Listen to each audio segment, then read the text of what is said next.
All right, what's on the bench? These are two types of power splitters. And this one's called a Y, this one's called a delta. And I'll show you that in a diagram. But I found these on AliExpress, and I bought one of each. We will find interesting things about these. So first of all, let's look at the theory, okay? And so this is what's known as a Y, because it's shaped like a Y. But if you go in the literature, oftentimes it's spelt W-Y-E. Okay, so if you see a Y power splitter, it's this. They didn't want to use the letter Y in certain circumstances, so they just spelled it out phonetically. Kind of weird. Anyway, that's what it is. And then this one is called a delta. Okay, delta. So a delta power splitter, each one has an input and two outputs, right? And they're symmetric, so you can choose any one of these as the input, and all the R's are equal, okay? So these three R's are equal, and these three R's are equal. They're different values, but these three are equal, and these three are equal for the delta splitter and the Y splitter. Okay, so in the delta splitter, it's pretty straightforward. In a 50 ohm system, you put in 50 ohm resistors, okay? So when you come in here, it's going to see 50 ohms. And that's the way that one is designed. Now the Y filter is sort of a funny, it's 50 divided by 3, okay? So it's 16 and a half, so this is 16 and a half. 16 and a half and 16 and a half. And if you want to know the math behind all of this and do the actual, engineering type things, I recommend a website called Microwaves 101. Microwaves 101 is a great site if you're interested in anything in RF. And they talk about the delta splitter, they talk about the Y splitter, they do the derivation of why it's 50 ohms divided by 3. They go through all the math down here and everything. So you can just read, right? Reading's good. I always like to read. But that's not really what the video is. So the video is about the simplistic nature of these things, right? It's 50, 50, 50, or 50 divided by 3, 50 divided by 3, okay? So the PC board layout is pretty easy. I don't know if this is going to show well on camera. I can get a glint out. There you go.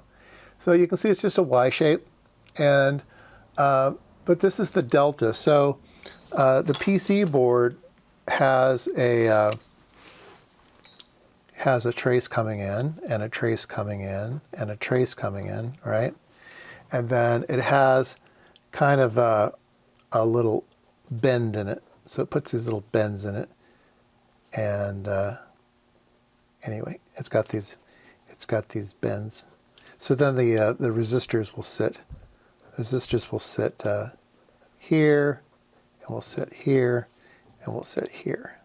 So anyway, they just make it a little smoother. But that's the delta one. And then this is the Y one, okay? And the Y one you can see right here. It comes in and it splits into two, right? So comes in, it splits into two. So, all right, so nothing to go wrong here, right? Well, wonderful China has a very big disconnect between theory and application, okay? So both of these are wrong. Both of these were built incorrectly. They had the wrong value resistors on them, right? How can you screw it up? 50, 50, 50. How could you screw that one up, okay? They screwed this one up, okay, the 50, 50, 50 one, by somebody saying, oh yeah, you use 16 and a half. So they built this one, but with 16 and a halves. So that's what this is, 16 and a half, 16 and a half, 16 and a half for the delta configuration. Completely wrong. In fact, one of the websites that sells these, one of the comments, a user bought one, and one of the comments was, they put in 16 and a half, it should be 50. Yeah, he's right. Gave them 2 stars. I don't know if he wanted 2 stars, but anyway. So anyway, this one's built wrong. Okay, this one is supposed to have the 16 and a half, 16 and a half, 16 and a half. And what did they put in here? 25. 25. Makes no sense on anybody's calendar. I don't know.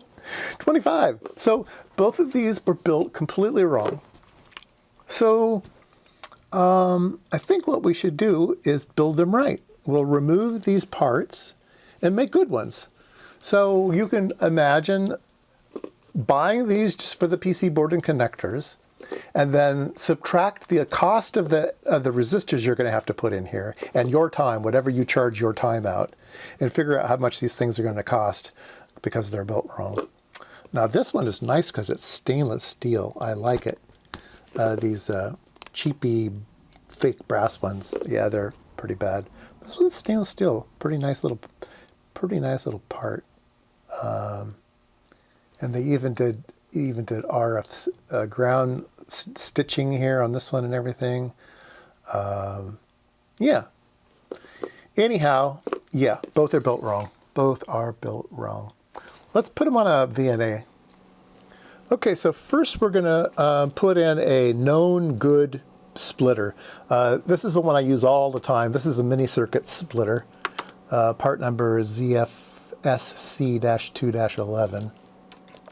So let's put in this one. See what a power splitter looks like. You can imagine. All right. So it is flat with frequency and has about a 3 dB loss, right? 3 dB one way, 3 dB the other way. And it's about maybe 3.3 dB. There's some extra loss in there, but a little bit more than 3 dB. But nice and flat from 300 kilohertz to 1.3 gigahertz. It's got some bumpies in it because it has some internal discontinuities, reflections, that kind of thing. So you'll see a little bit of waviness in RF parts. But it's certainly plus or minus half a dB or something like that. So that's certainly a full pass, a nice splitter, okay? And they're going to act the same on the two ends. So even if you have a little bit of waviness, it's the same on both outputs. So it kind of sometimes just balances things out. I put a 50 ohm load on the unused port. All right, let's do the delta one. Here's the delta one. We'll put 50 ohms on the unused port. And then we'll put it in the VNA. We'll do an S21 measurement. Wow. This is not cooperating. There we go.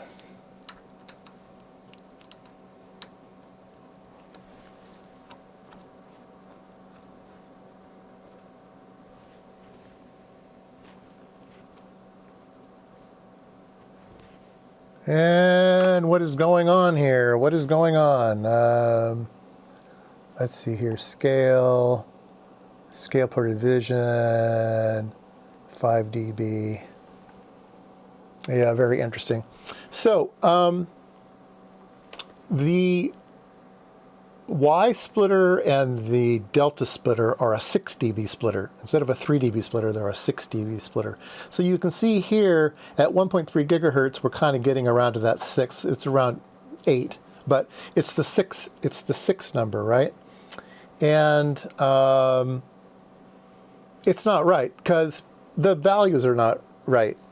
And so anyway, it's bad with, this thing's probably designed for only high frequencies, you know, probably 1 to 4 gigahertz or something like that. I don't remember what they sell them for, but anyway, that one's completely wrong. Let's go ahead and put in a Y splitter. Okay, we'll put 50 ohms on the unused port. Let me put this here.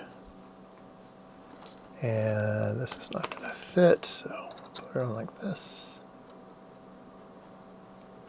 All right, so this one looks reasonable, okay? This is the 25, 25, 25 instead of 16 and a half. So, I mean, it's not too bad, right? And so it's nice and flat. It's around 6. It's 7 dB. It's 7 dB splitter. It's pretty flat with frequency. So this one's pretty good right out of the box. You could probably just use it right out of the box, but knowing that it's supposed to be 16 and a half instead of 25, I give it a fail. So we're gonna fix it. are going to fix it. But this one's not so bad right out of the gate. The Y one is just atrocious, so got to fix that one. Okay, I'm going to use my my hot tweezers to remove the offensive resistors here. Oops. Okay, so we have them warming up. These things warm up real fast. In fact, they're warm already. So can I do this with my bad eyesight? I think I can. Yeah. I got that one out. And that one's out. And that one's not out. Come on, you can do it. All right, did I do anything?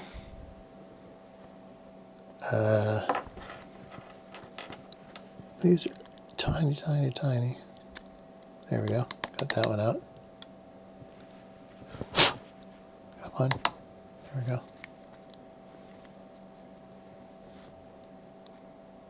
Grab these. There we go. Got that one out. Come on. Let go. I need a clean off my. Are you watching any of this? You probably can't.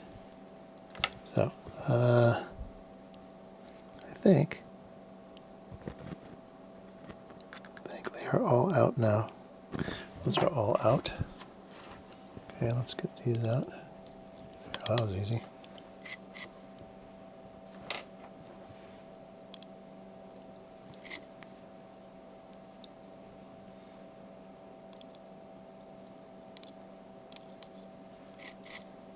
All right, so all resistors are out. Now I need to find some resistors. I know I have ones that'll fit this board. These are 0402s. I have some 0603s. Maybe we can make one of those work. Give it a try. Otherwise, I'm gonna have to buy some. Okay, let's turn this guy off. Let it cool down. Yeah, let me find some resistors. We'll come back. All right, I've got one of those books that have all the different values of resistors. They don't have 16.5. They do have 16s. So I pulled a couple 16s out, and then I can measure them with my little tweezers here. Let's see. Let's measure R's. It's auto, but let's measure R's. Let's grab one. Oh, I just flicked it across the room. Oh no! Oh no! I just flicked it across the room. Grab another one, and I'll find a replacement. 16.1. So, not bad. Not bad. Let's see if I can find that resistor, or I have to get another one. All right, he's gone forever. So we'll get another one out. Okay.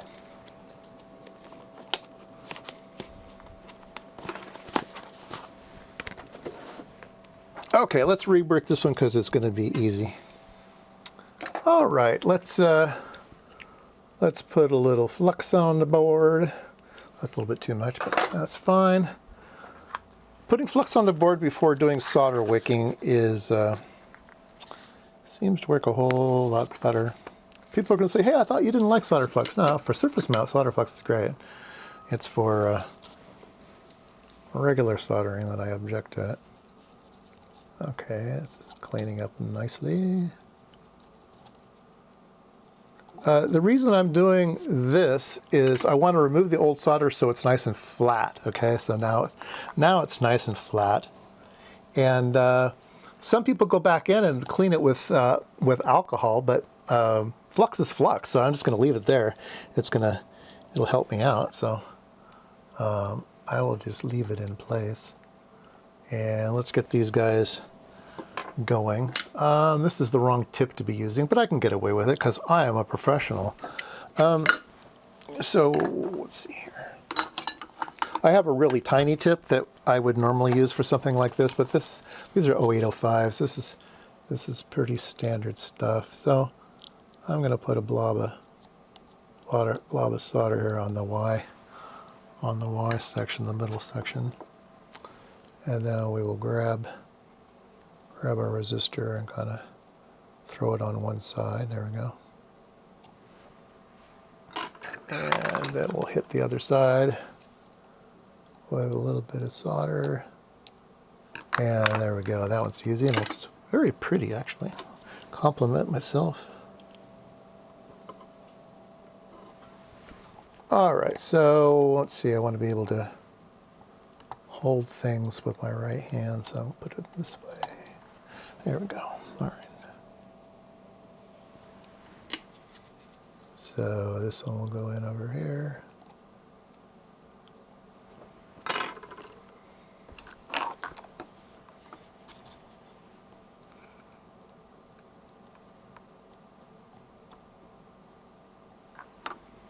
That looks pretty. And last one.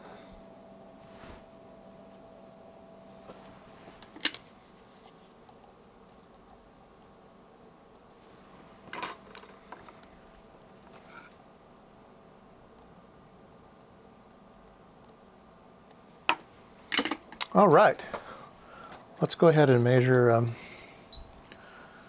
with my multimeter here. Let's measure input to input. 32 ohms, 32, oops, no connection on that one. Huh. No connection? Must be over there. I don't want to have solder on this side of the resistor. Let's put some more, a little more solder on it. There we go. That's good. Yep. Okay, so we got 32 that way, 32 that way, and 32 that way. So we're good to go. That is 16 ohms in parallel with two 16 ohms. Gives you the 32. Okay. Or I should say, this is not the delta.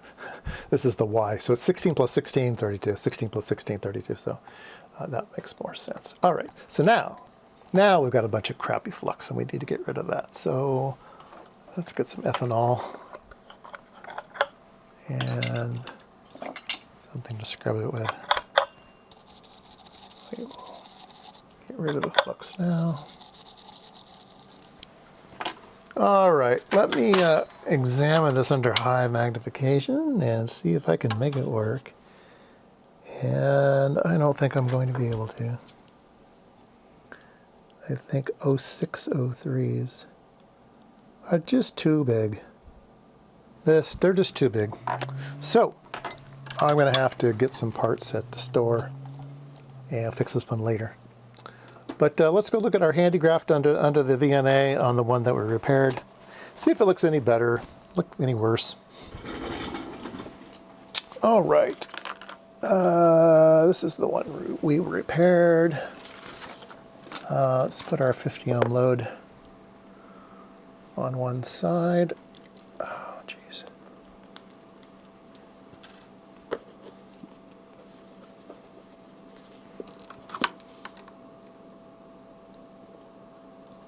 So this is the one that was 25, 25, 25, and now it's 16, 16, 16. And yeah, it's much closer to minus six over here. Let's do scale 1, scale per division 1, and scale reference position. Let's move it up here. Oops. Yeah. So here's the -6 line, and so the -6 line, it looks perfect out to marker. Out to 500 megahertz. And then it's got some bumpies, it looks pretty good, out here to a gigahertz. And then it's got a funny little dip here at 1.2 gigahertz. So, but it's only a dB, So, I don't know. Up to gigahertz, this one seems to be fine. So there we go, 2 Chinese fails. Power splitter and a delta splitter. PC boards and the connectors are okay, just the values of the resistors were wrong.